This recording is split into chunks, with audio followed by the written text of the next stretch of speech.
Barkley, he's picked out target. Great ball towards the far post, and it's finished off beautifully. What's he doing? Saka. Boost. Douglas Luiz, searching ball, and it's sent back in, and Ollie Watkins arriving on the scene. They're all of them. Bellerin, Holding, all of them.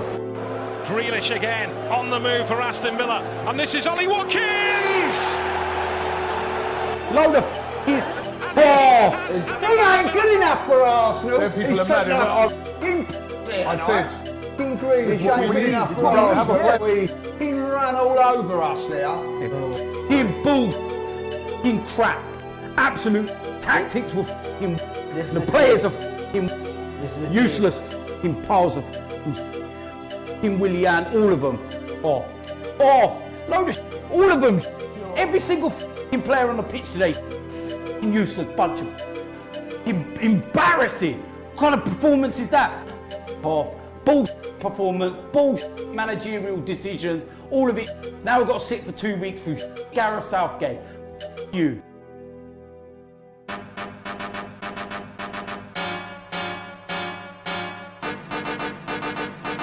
You're all about to witness a monumental throwdown.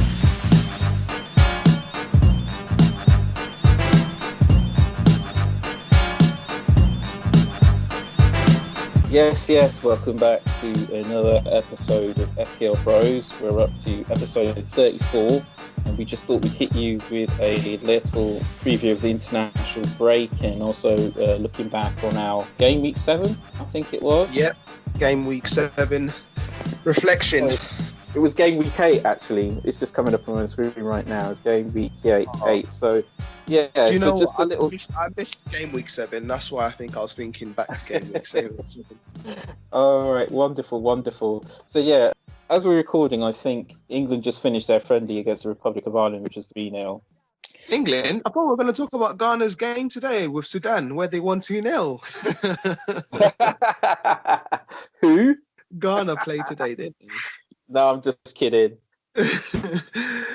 So yeah, go on. Let's talk about some of the games that have happened this week.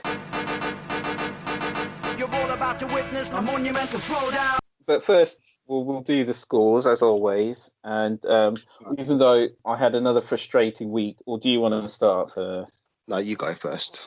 Yeah. Okay, so I got 59 points, and that was just 4 above the average, which inevitably meant that I got a red arrow. Ouch. Yeah, I mean, Who was your captain? You need to smash the average generally if you want to get anywhere. So, I mean, I'm not going to go into too much detail because it'll be coming up on the screen in the YouTube version. Obviously, I captained Kane, and him along with Salah got the best individual scores. But I think what really got me was the Arsenal v Villa game.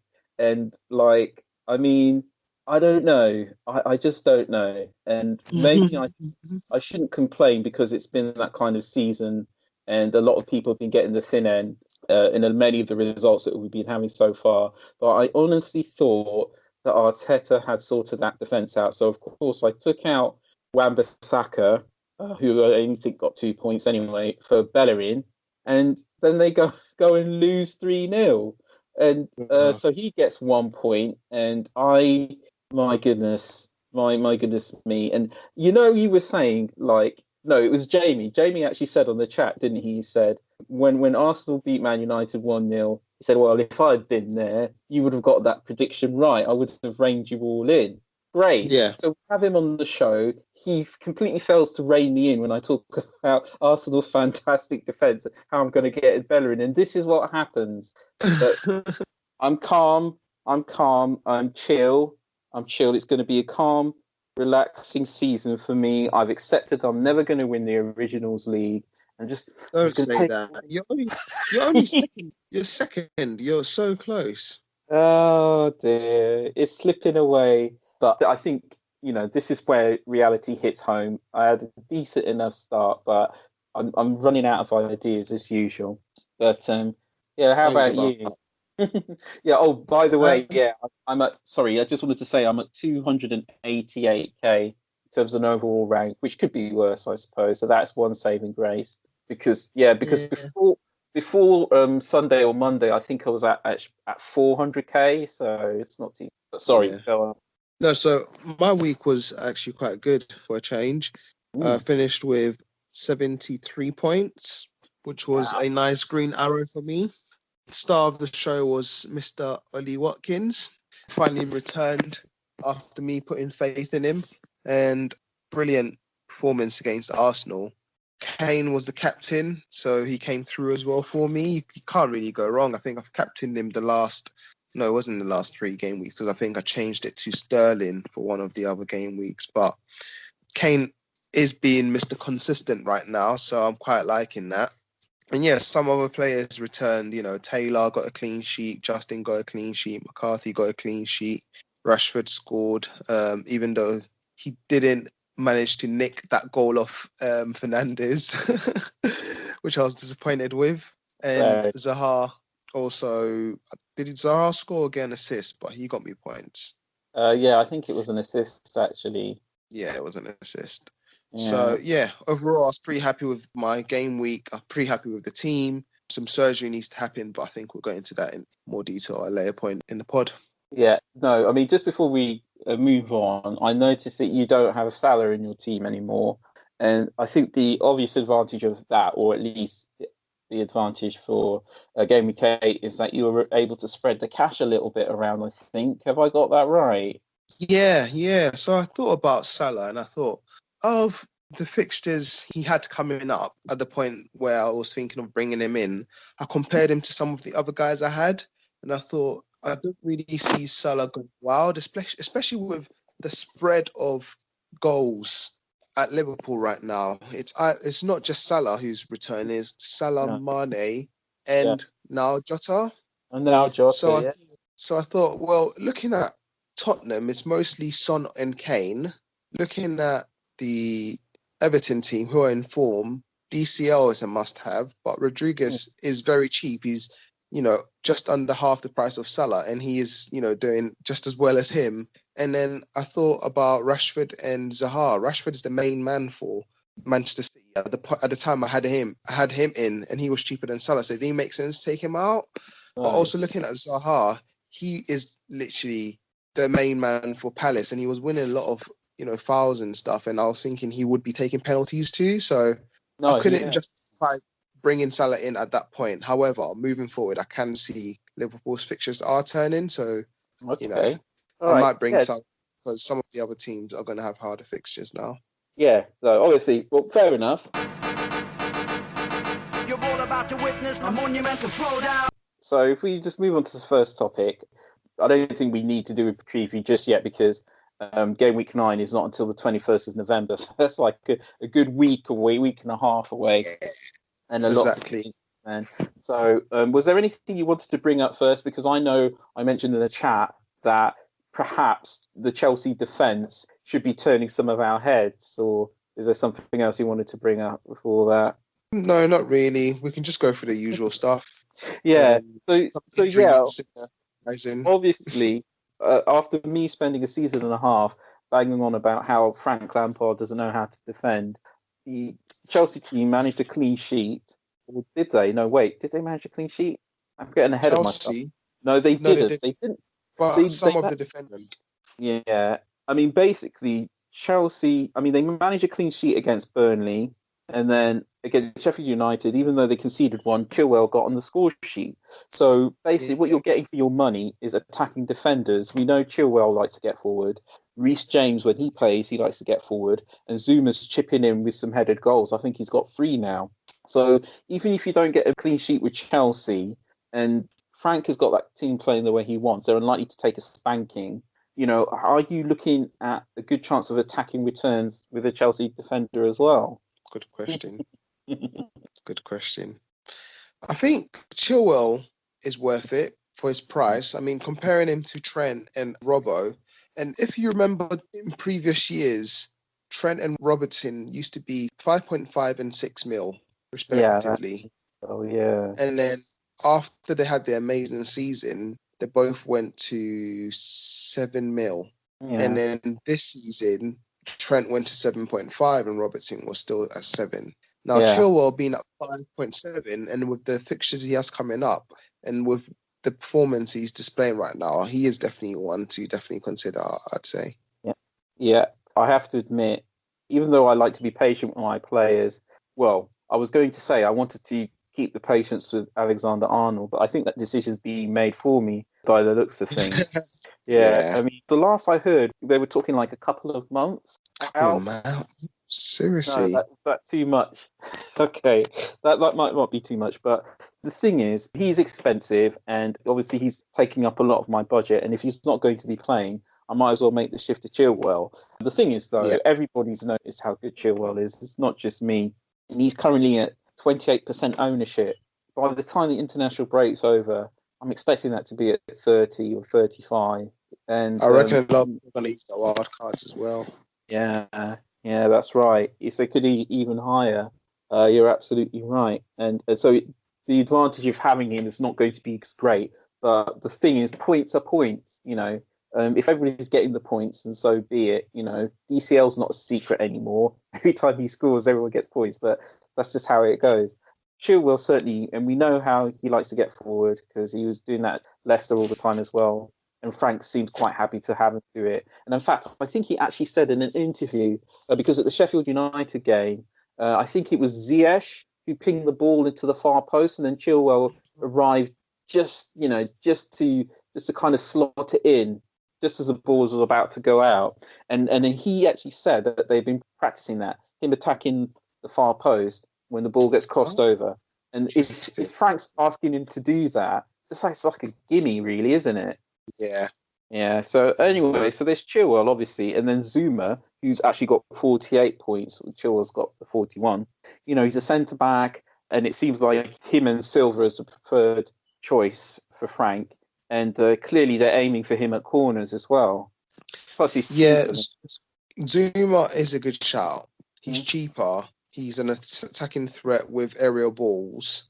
It's just a case of how many corners will he get to attack in comparison to clean sheets. So we know that clean sheets is not a thing where we're seeing many of this season. So is he really worth getting him as opposed to some cheaper attacking fullbacks? You've got some good fullbacks at Wolves, you've got some good fullbacks at Southampton, you've got some good fullbacks at Palace, even though, especially now Van Arnold is back now as well. So you have to think, would you put money on Zuma or would you put money on some of the cheaper alternatives?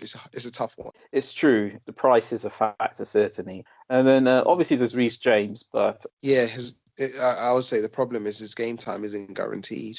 No, it isn't. You're dicing with death there. Although every time he plays, if you talk to Chelsea fans, every time he plays, they think he's the best thing since sliced bread. To be fair, he has played 90 minutes in their last 3 league games, but I don't know what the setup has been for the games in Europe. So, I mean, who knows? I always thought Chelsea would find it hard to drop Azpilicueta, but apparently they don't have a problem with that now. So, yeah, maybe one to keep an eye on, and just to make sure he is nailed. It's weird because last season Frank was pretty loyal to Tomori and Rudiger and Christensen. Now they're not getting a look in. He says he's made up with Rudiger, but then he would say that, wouldn't he? Of course he would. He's definitely not made up. No, I don't know what's happening there, but he's probably off to Bayern. That's how it normally goes. Isn't it? You're all about to witness a monumental throwdown. Would you say it's time to ditch Sias from Wolves? Only reason I would say that is if you could save some money doing it, because Ait Nuri is cheaper than Sias, and so is Kilman. And it looks like Kilman, because he plays so well every game, it seems like Nuno Espirito Santos is quite happy to stick with people who play well, which is fair enough. Yeah. That Nuri guy has got a lot of talent, a lot of potential. Mm-hmm. It's a weird one, the problem they've got at Wolves, if you like, because you've got Sias, who normally plays in the back three, but they were having it left back for a bit, left wing back, and then Kilman, who's playing in the back three now, and then Ait Nuri, who is quite capable of playing left wing back, and then Marçal, who they brought in the first place to play at left wing back and in the back three. So have I lost you yet? I'm losing people. They've got two positions and they're trying to put four people into it, I should say. Four into two. And so I think we're seeing the result of that. Funnily enough, he's still the top scoring defender at Wolves, but he's been dropped for one game. I don't think the left wing back is his natural position. Ait Nuri's definitely better at playing there, and I'm assuming Marçal is as well, or else they wouldn't have brought him in. Too much competition in that position. Yeah. So But, don't even bother. I wouldn't begrudge anybody who wanted to save the money, because for almost $1 million less, you can get Kilman, and he's still a snip at 4.3. Still a snip, and Wolves are capable of defending well, and they look like they found their mojo again. Yeah, that's a shout. Yeah, definitely. You're all about to witness a monumental throwdown. What did you also want to have a look at for the people out there? So I'd be keen to look at what you think some of the teams which have the best fixtures upcoming are. Okay. So I can easily do that by just kind of going through them team by team. It shouldn't take too long if we just go through it very quickly. Probably spend a couple of seconds on each team. Yeah. Okay. Yeah, I'll start off. So I'm just going to start with Brighton. So Brighton, they've got Villa, Liverpool, Southampton, Leicester. So I'm just going for the next four fixtures just to make things easy. Yeah. Those are quite hard fixtures. So if I was anyone, I'd probably stay away from Morpay right now. What are your thoughts? Yeah, I've never been entirely convinced by Moapay. He looks like one of those strikers who they're not as good as their performances suggest to me. And, which is a bit harsh, because when you watch him play, he does look good, but he never seems to be able to take it to that next level as far as I'm concerned. And, it's strange because Brighton are an attacking team. They like to ping it around. They're always looking to attack and play forward. They leave big gaping holes at the back for that, but it seems to work for them more often than not. So I'm not really sure about any of the Brighton attack. The only person I like at Brighton right now is Lamptey. Straight up and down. It's Lamptey for me all day long. Yeah, fair enough. Yeah. Okay, next team we've got Burnley. They've got Palace at home, City away, Everton at home, Arsenal away. Some tough fixtures there as well, I'm not going to lie. What do you think Burnley's chances are of keeping a clean sheet? Looking at some of the most popular players, I'd probably say is Taylor. Yeah. Well, Ben Mee is back for them now, isn't he? And they managed to keep a clean sheet in the last game. That's right. Again, I'm going to cautiously say that Burnley are back. And I'm going to be cautious about this because last season I thought that Bournemouth would be able to avoid relegation. They were capable of winning practically any game they play, but Eddie Howe just lost his touch. And there's nothing to say that it might happen to Dyche as well. But let's assume for the time being that he can bring them back to the tight, organised team that they've always been. So you've got Ben Mee back, you've got Tarkowski back. I can see some clean sheets. I can see a clean sheet against Palace. I can see a clean sheet against Arsenal. Yeah, that's right, Jamie. Come find me. I don't think Arsenal are going to score against Burnley.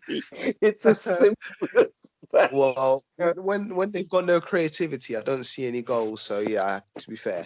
Yeah, exactly. Unless they start creating some great football and really bossing it consistently, then Jamie can't talk. So. My God. All right, cool. Oh next team, who are strangely having one of the best seasons of all time, Southampton. So Southampton have Wolves, United. Then they've got easy fixtures with Brighton and Sheffield United. What are your thoughts? That's a bit of a mixture, isn't it? It's a bit of a mixture, but I'm going to sound like a broken record here. I just rate Hasenhüttl and his high energy press and inverted wingers. When it works well, it works really, really well. And we've seen it, and they're all capable of defending well at that team. Because effectively, high energy press is just, attack is the best form of defense. If you're winning the ball back in the opposition half, then you don't really have to defend. That's what Liverpool do. That's what Man City do. And they're starting to look good again. Shea Adams is showing us that he can do it without Danny Ings. And Theo Walcott is actually starting to look useful again. And And I just want to say very quickly, the first time I ever saw him play for Southampton when he was still a kid, he was in the centre of the park. He was practically a number 10, and he just ran the game. To be honest with you, I was always a little bit confused about why Wenger played him as a winger. I mean, don't get me wrong, he's had some good games on the wing, but for me, the way he was like Pirlo.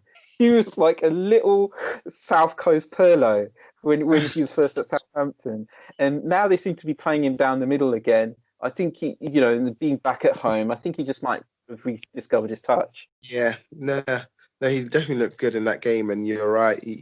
Him in that new position brings something out of it. I'm not trying to steal the shine from him, but it's quite similar to Ox's story, going to Arsenal, playing on the wings, even playing as a wing back at one point, and coming to Liverpool, he's playing more central, and he had an amazing season. Obviously, he went off injured, but it makes a massive difference if you feel comfortable where you're playing. So yeah. So cool. Yeah. Then we've got Newcastle, and I don't really think anyone owns any Newcastle assets.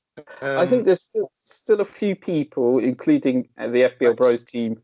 Yeah, it's a difficult one with Newcastle because they just don't seem to be able to make that leap from bottom half of the table to top half of the table, which means that you're more likely to target games against Newcastle than you are to target games for Newcastle.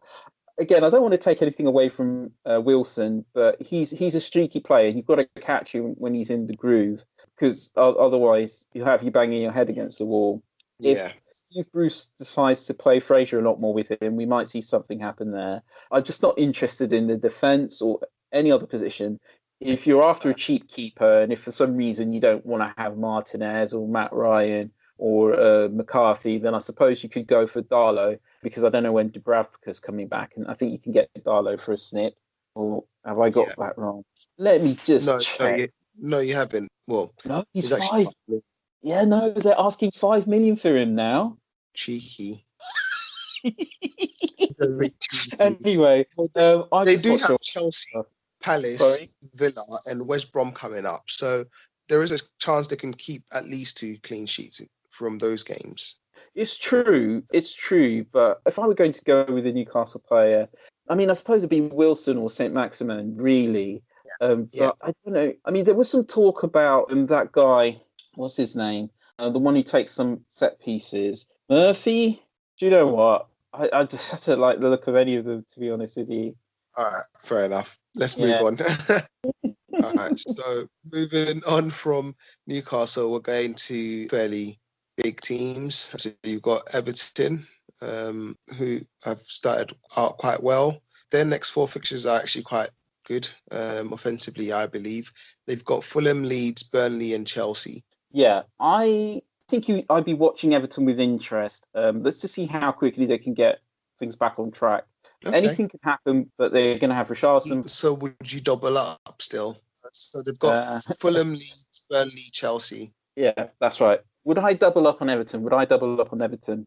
Well, I still think James Rodriguez is at a really nice price. And what more is there left to be said about his quality? He's just got it in spades. DCL, he's kind of getting to that point as whether you might want to think about how much you're spending on him. I mean, don't get me wrong, he ticks over with the points, which is what you want. But I don't know if you can call him explosive. And, the more expensive he gets, the more you start to think, 6 points every week. But he's still sort of a decent price. So of those two, yes. I'm not sure about Dean because they don't seem to be keeping a clean sheet. Yeah, and again, I'm not really sure if there's anybody else really. It's a difficult one because I think everybody assumed that Ancelotti would kick on with Everton, and so there's quite a premium on some of their prices at the moment. I mean, I wouldn't blame you if you went for Calvert-Lewin and say Richarlison as well, because I think Richarlison's on penalties. And even though he's had a bit of a stop-start season, I've always rated the guy. So if you got nothing better to do with your money, maybe the double up is on. But I mean, the Fulham game, that's a gimme basically. Leeds, there's just going to be goals, I assume. Burnley, you might be a little bit concerned. And if they struggle against Burnley, I would definitely look at trading down to just EPL for the Chelsea game. Okay. Smart moves. Cool. Thank you. You're all about to witness a monumental throwdown. Next, we've got United. United, obviously, they've been up and down, did terribly against Arsenal, and then did wonders against Everton. What are your thoughts? The next 4 fixtures are West Brom, Southampton, West Ham, who we know can't be underestimated, and Manchester City. Oh my goodness me, Man United. How do you solve a problem like Man United? it's just too All right, much. let's start with attacking wise. Are you Attacking saying wise. get attackers or hold attackers if you already have them, or ditch? Which one of the three? Definitely hold. I wouldn't be in a massive rush to get them just yet. I know I've talked in the past about the fact that they're going to have a double game week coming up. But as I said in the chat, it's looking quite tight about when that's actually going to be.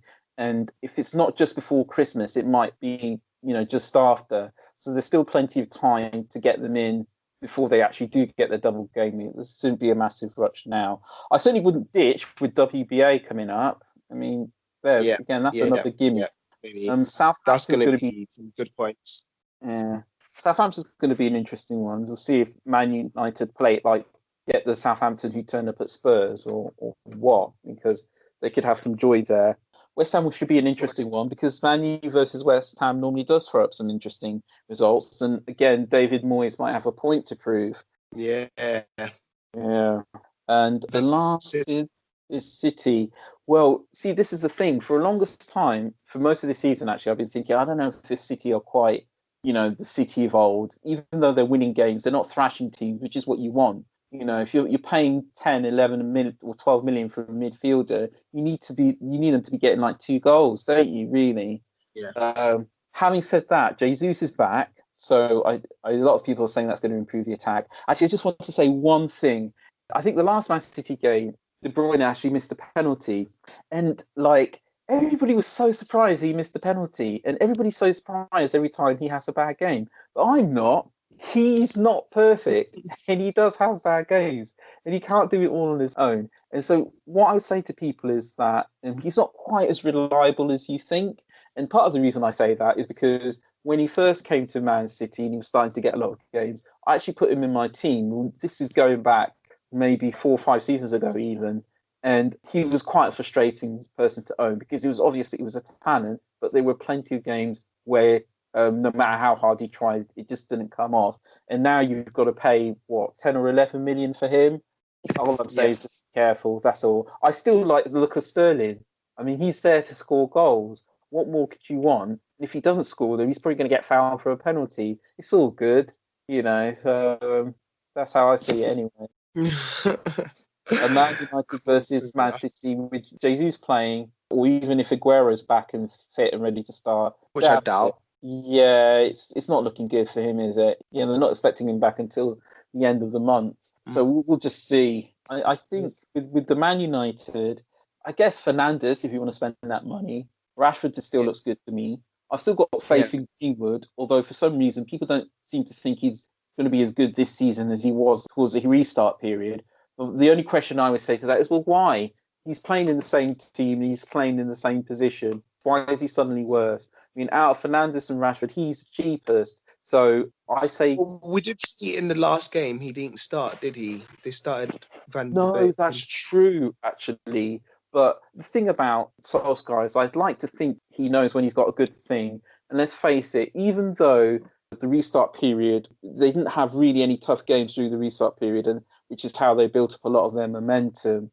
The fact is, Greenwood, Rashford and Martial as a front three, it just works. And Man United know that. Ollie probably knows that. And when he stops messing around, because he's really been feeling the pressure lately, he's just go back to what works. So, I mean, I'm just saying this as an observer. For all I know, Ollie's still going to keep messing around with that formation because his critics are starting to get under his skin, aren't they? Totally. Yeah.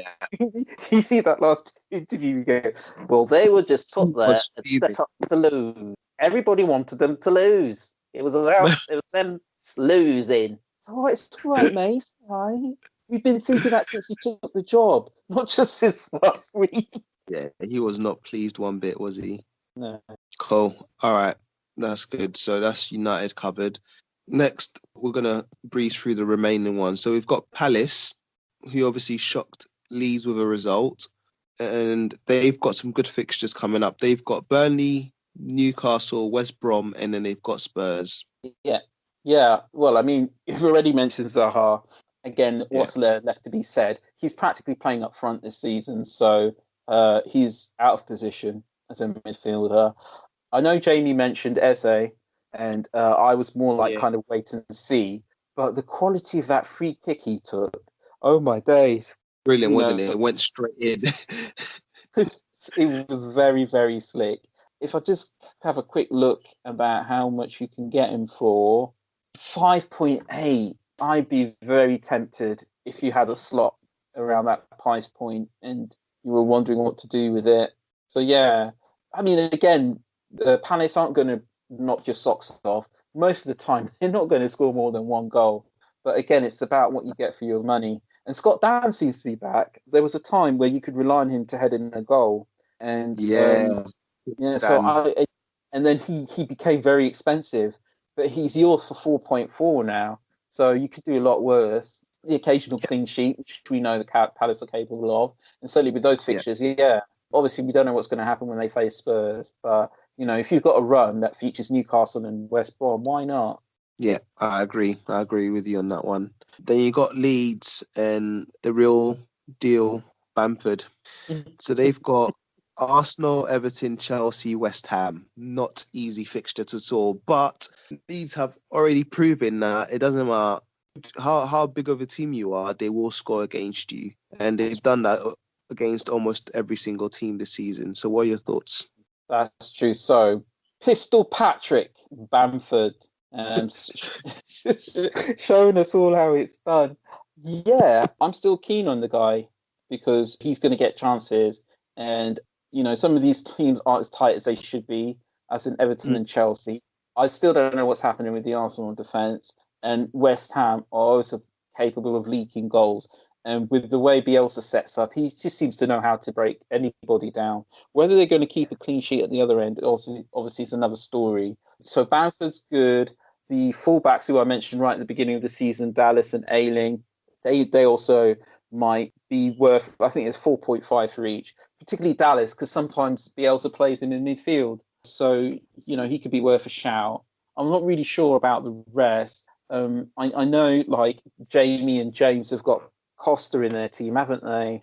I don't know about him. I don't know. So maybe just look at Bamford for now, and then as fixtures turn better, you can look at some other options. Yeah. I'm not going to overthink it. Bamford for now.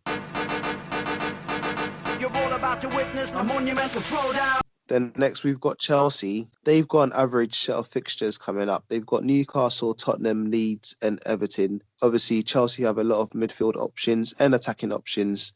We spoke briefly about Chilwell, but with like I said, the fixtures are average. They've got Newcastle, Tottenham, Leeds and Everton. So it's not the best fixtures, but it's not the most difficult either. What are your thoughts? I cautiously say that, like many people, it seems like it's working out for them. But the thing why it's cautious for me is that even though the players are very good, I'm still not sure about Lampard myself. And I worry that if he comes up against a manager who's capable of outsmarting him, it doesn't matter how much talent he's got on the field, they're not going to do anything.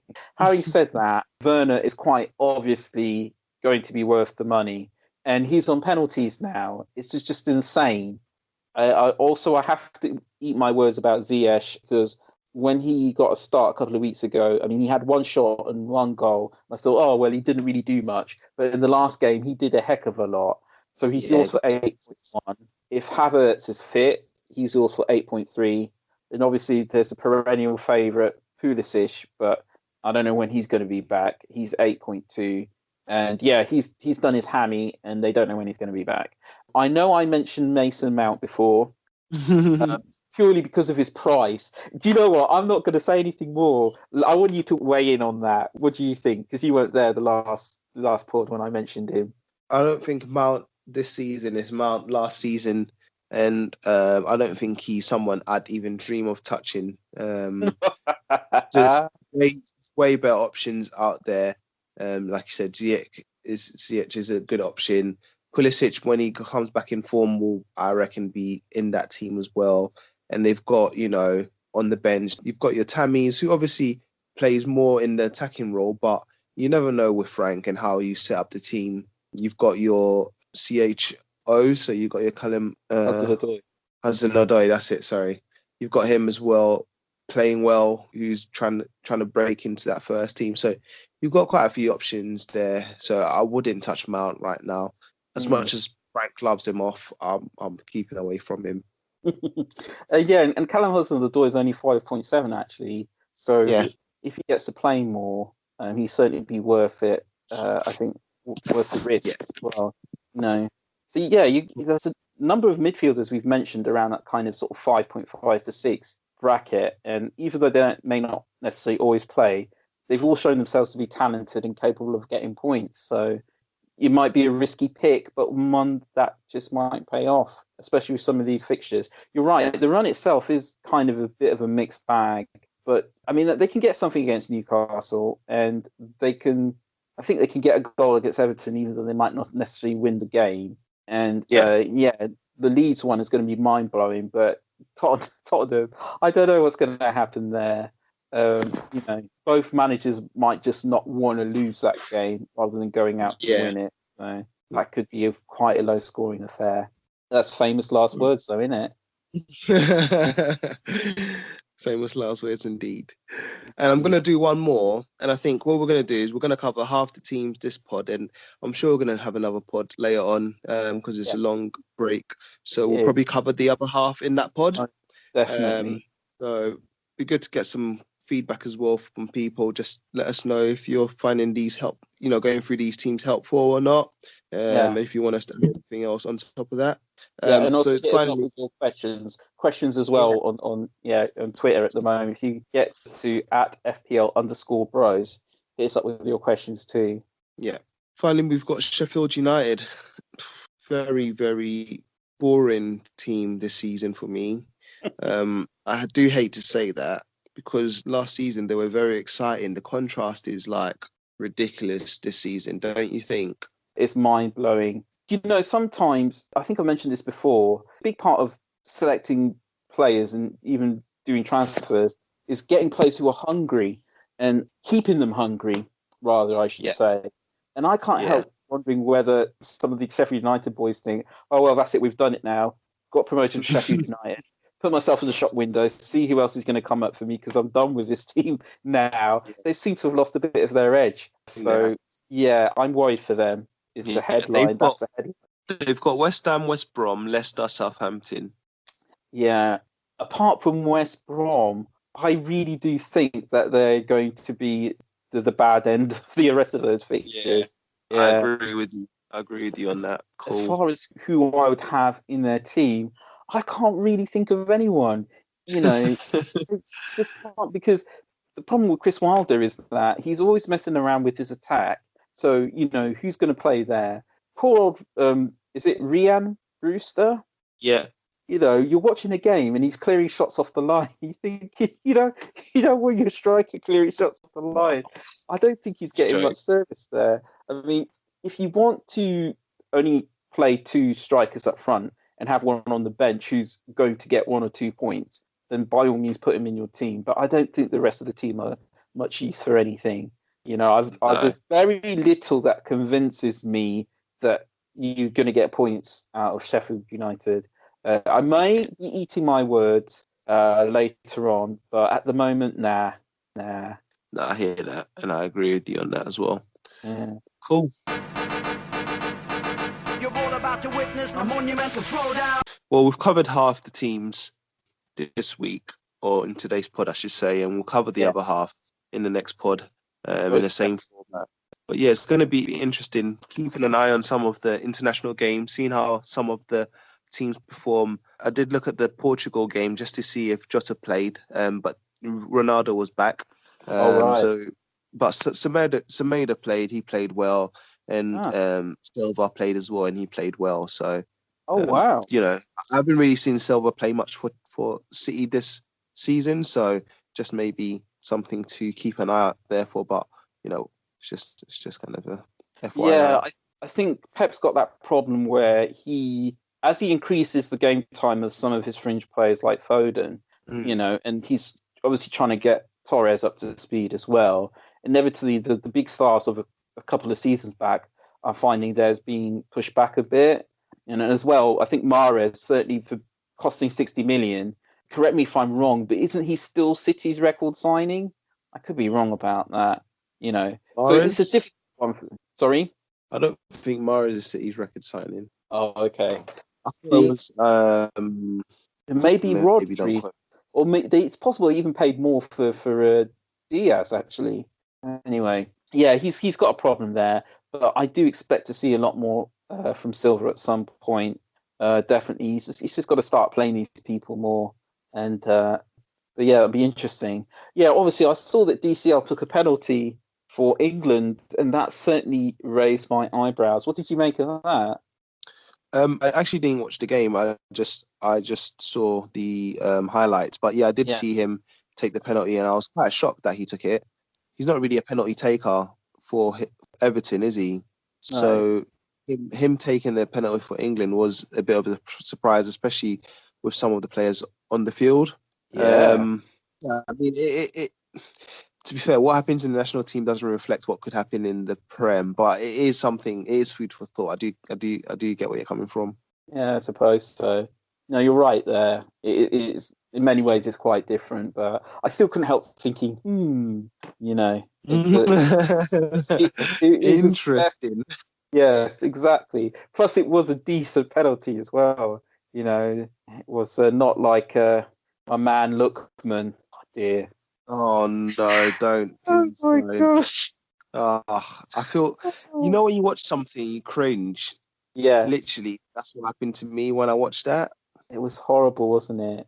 And like, if I'd been him, I would have just covered my face all the way down to the tunnel, like, because you know when you see his face, he knows how badly he messed up there. Manager must have been fuming. God. He could barely contain himself in the interview.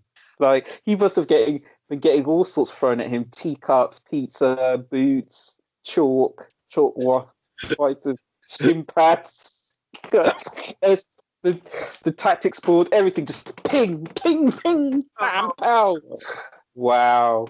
Dear, oh dear. If fans were in the crowd, they'd have been using their masks as a catapult to just launch items at him. Oh my gosh, can you imagine? Oh dear. Wow. So, yeah, I don't think we're going to see him anywhere near a penalty shootout anytime soon. I don't think so either. You're all about to witness a monumental throwdown. All right then. Well, I think we can knock it on the head there. As you said, there's going to be plenty to get into on the next pod. If you're listening to us on YouTube, give us a like, give us a subscribe. It's all completely free, and you know we will need you to show us some love because it's all good.